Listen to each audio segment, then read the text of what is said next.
Hello and welcome to the Haunted HTX Podcast. I'm your host, Zach, broadcasting from Houston. Join me as I share people's true experiences of the paranormal and the strange. Our first story comes from Reddit user RedAuxilitrix. I live in Maryland now and still experience some things, but I'm fairly certain my childhood home was haunted. Or I'm haunted, maybe. It's my dad's fault. I'm from Tyler, Texas. My father and I lived in a really old brick house. I have a couple of stories, and I can't remember them in chronological order, but I'll give it my best. These stories happen from the ages of 5 to 7. These events happened after my dad divided my large room into two to make space for his computer room. 1. I woke up one night hearing scratching from my bedroom door that led to the kitchen. I could see light coming in from under the door. I knew that light was coming from the window above the kitchen sink that led to downstairs. The scratching was so loud. Not like a mouse scratching, but something bigger. Like deep scratches, hard and grating. I was terrified and tried to peep under the space at the bottom of the door. I could only see the floor of the kitchen and the light, but nothing else. No movement. But the scratching still grated on my nerves. I tried to open the door and it wouldn't budge. It was locked. Stuck. I can't remember. But I do remember one thing. That door didn't have a lock. I was so scared. I knocked on the wall separating my room and my dad's computer room. At times, I would knock on the wall, and if my dad was there, he would knock back to let me know that he was there. He didn't knock back. The scratching was so loud. I knocked and knocked, but he didn't reply. Scared, I ran to my dad's room across the hall and quietly knocked on his door. My dad is the paranoid type. The type that would come running if I screamed in our own home. And he didn't wake up. This is the one and only time my dad did not wake up when I was scared. I looked through the other door in the hall that connected our rooms. This door led to the living room, which led to the dining room, which led to the kitchen, of which I could only see the nook where the table sat when we'd eat breakfast. In the kitchen, I could see the light reflecting from downstairs onto the table. There was no shadows except the ones blanketing the living room and dining room. A wide, empty void that I hated. Even at that age, I had a sense of space around me. And in the darkness, it was eerie. In the darkness, I did not wander. So I watched from the door in the hall and heard the deep, grating scratching echoing through the walls, like sharp nails dragged along wood. Terrified, I crawled back into bed and watched the kitchen door, heard the deep scratching, and let it lull me to sleep. In the morning when I woke, the door was open. 2. Something a little more simple, but still terrifying. I woke one night after having gone to bed under my blankets. In the rocking chair my granny gave me was a giant rabbit my Meemaw gave me during this past Easter. I woke up and immediately became terrified as the rocking chair was sat facing the television, which showed only static, blindingly loud. And this wouldn't freak any rando out probably, except that my dad had a strict rule about turning the TV off before bed. I could keep the closet light on if I was scared, but not the TV. And this was something I always abided by. I couldn't for the life of me understand how things ended up like this. It was so loud. I ran over and turned it down, but not off. Something inside of me screamed not to turn it off. I noticed the kitchen door was closed and went to open it, and again found it would not budge. At least this time there was no scratching. Nevertheless, I was still scared, and instead of going back to my bed, I went to the rocking chair and sat cuddling my bunny, watching the silent static of the TV until I drifted to sleep. When I woke in the morning, the TV was off. 3. There's a little backstory to this. When my dad was younger, he and his family lived in a house out in the woods of Texas. A place haunted by what my dad says was a black man who hated white people. My dad, Mima, and uncle are white, while I have another uncle and 2 aunts who are mixed with black. My dad always described living there with a ghost to have been hard for his family, along with the abuse my Mima dealt from her husband at the time. Just last Sunday, I spoke with my Mima, who confirmed their house was haunted. Anyway, my dad wants to go back to his childhood home and brings me along with him. It's late evening, dim out, and we're walking through the woods. I got stuck in some brambles, probably a raspberry bush, as those tended to grow randomly in the countryside. I didn't move and cried and begged for my dad to come get me, to pick me up because the thorns were hurting my ankles and legs, and I was so small and had decided to wear shorts. My dad scolded me for wearing them and told me he would be back. So he left me there, crying for him, scared, alone. It felt like ages before he came back. When he did, he had this cold air about him. He smelled like mildew and dust and forgotten things. He picked me up with one arm, and in the other, he had a pink ball with black numbers on it. To this day, I hate that pink ball. Something about it sitting in the back seat with me in my dad's car just felt so off, so wrong.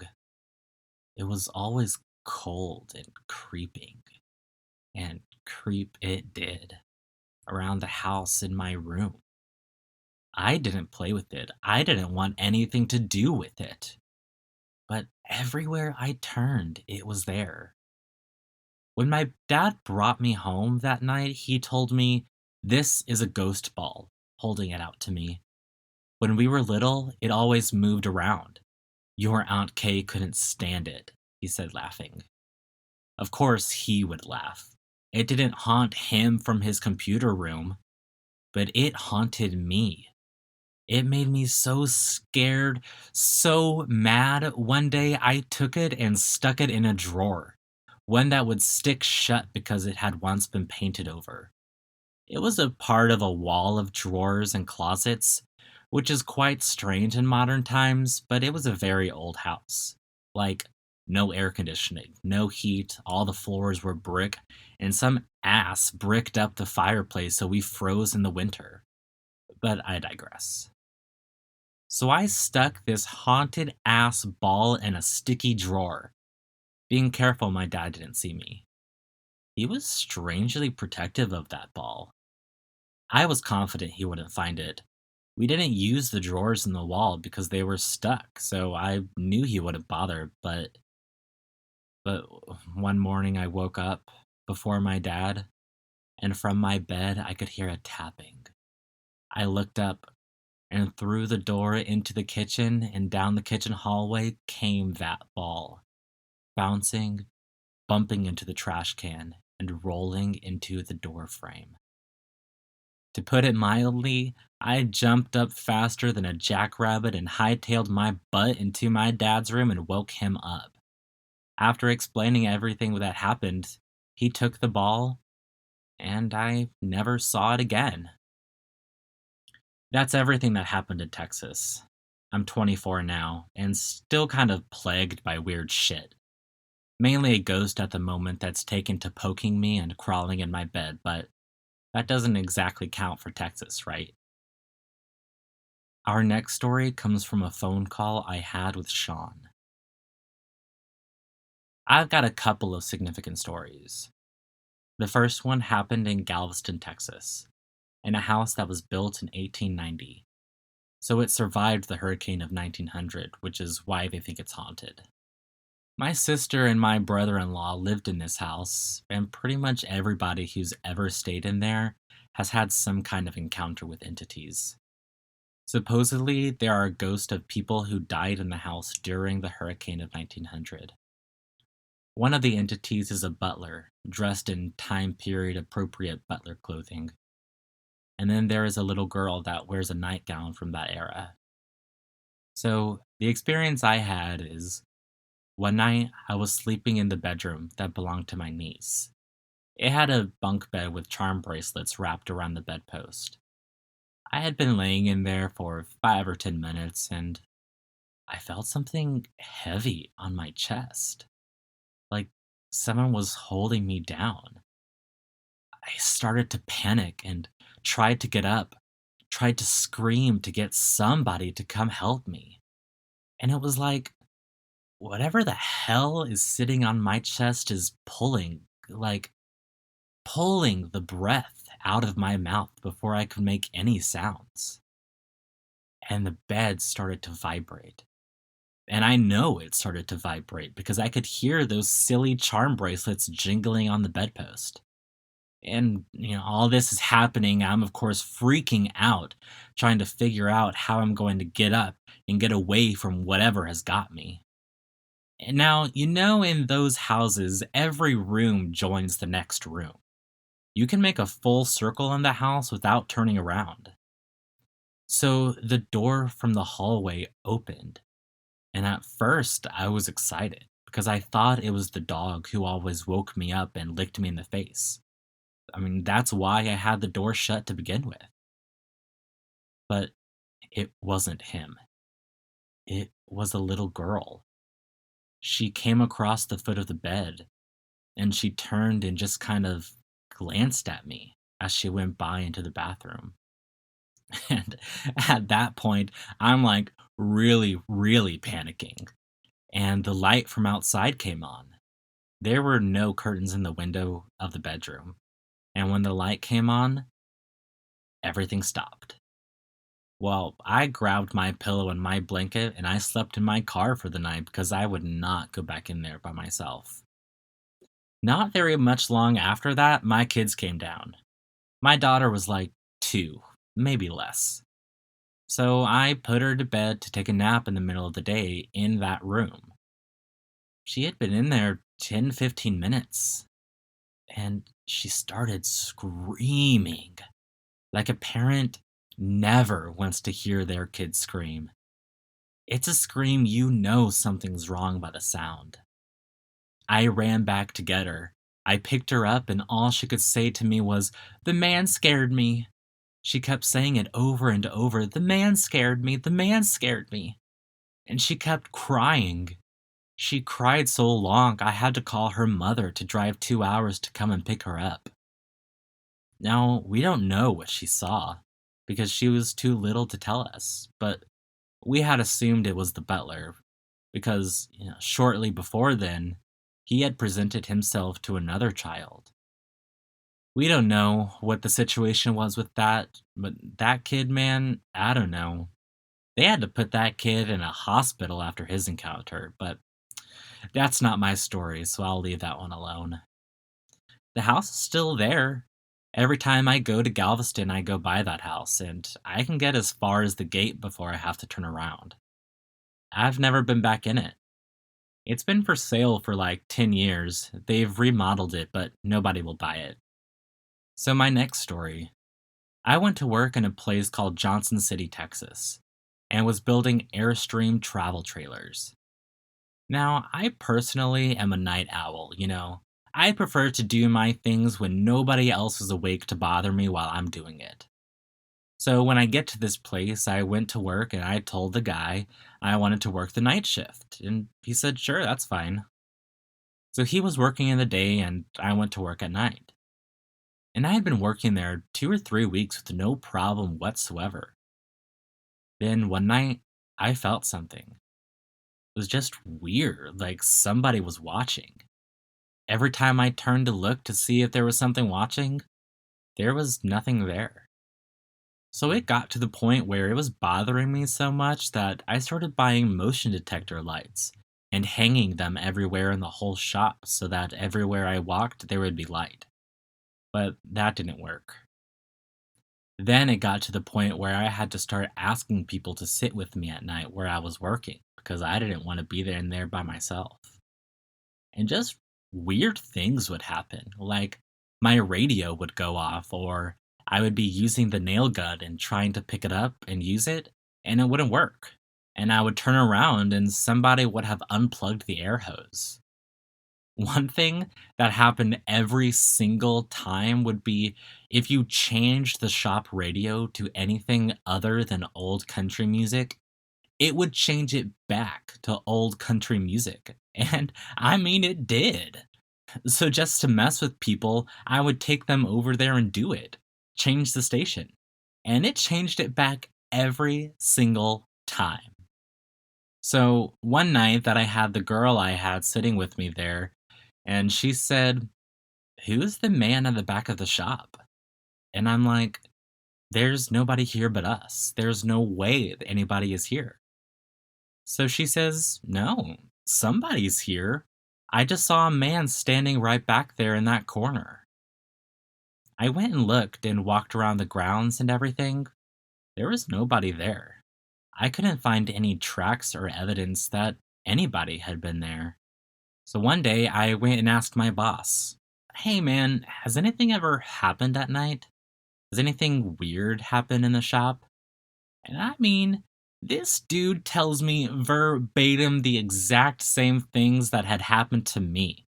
Right down to his wife seeing a man in the corner and he couldn't find a man over there. So I started calling all the ghost hunter people that I could actually find and get in contact with. But nobody would ever come investigate it. Then, this chick came and she said she was a clairvoyant or something, and she went in there, walked around. She said basically what she thought was happening was the guy was pissed off because we were there all day and all night, where he had had some time to mess around in the shop on his own time. Because nobody was there at night, so that was his space, and we invaded it. He was pissed off and he was trying to make me leave. After that, I told her the other stuff that he did.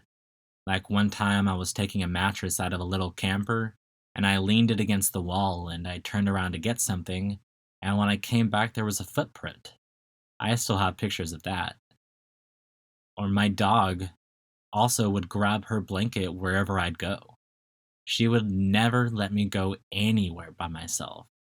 If I was working in one area and I moved, she would pick her blanket up and bring it over there and sit there watching.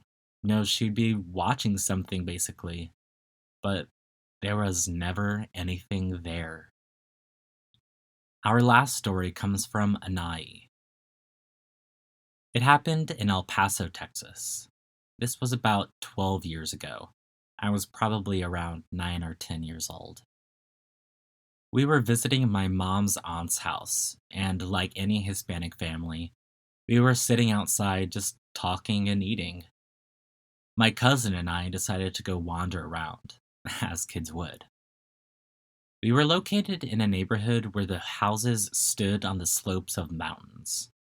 And as we walked towards the cliff of the mountain, it started getting very windy and cold completely out of nowhere. But before we started walking up there, the weather was normal. The second strange thing that happened was the day turned into night within minutes. We didn't notice until we looked back behind us that the trail was becoming less and less visible. We reached the edge of the cliff, and I noticed far at the bottom there was a black shadow standing there next to a tree. I pointed it out to my cousin, who also saw the same shadow. We both looked at each other, and as soon as we looked back, we heard a high pitched witchy laugh, and she vanished into thin air. In Mexico, there are legends of brujas, or witches, which many people see and have encounters with. I remember her so clearly, like it just happened, because when I saw her, there was no bottom half, no legs. She was dressed in white and black, and even though she was a bit far from us, you could tell she was dead. That's the most chilling experience I've ever had. Me and my cousins still to this day haven't talked about it. We both got pretty scared. Well, that's it for this episode of Haunted HTX Podcast. Make sure to leave a 5-star review and follow so you don't miss the next episode. I want to give a special thanks to Oscar for making the intro music and to everyone who shared their stories with me, and my friends and family who helped me get this podcast up and running. If you have a story you'd like to share on the podcast, email me at hauntedhtx@gmail.com. See y'all later.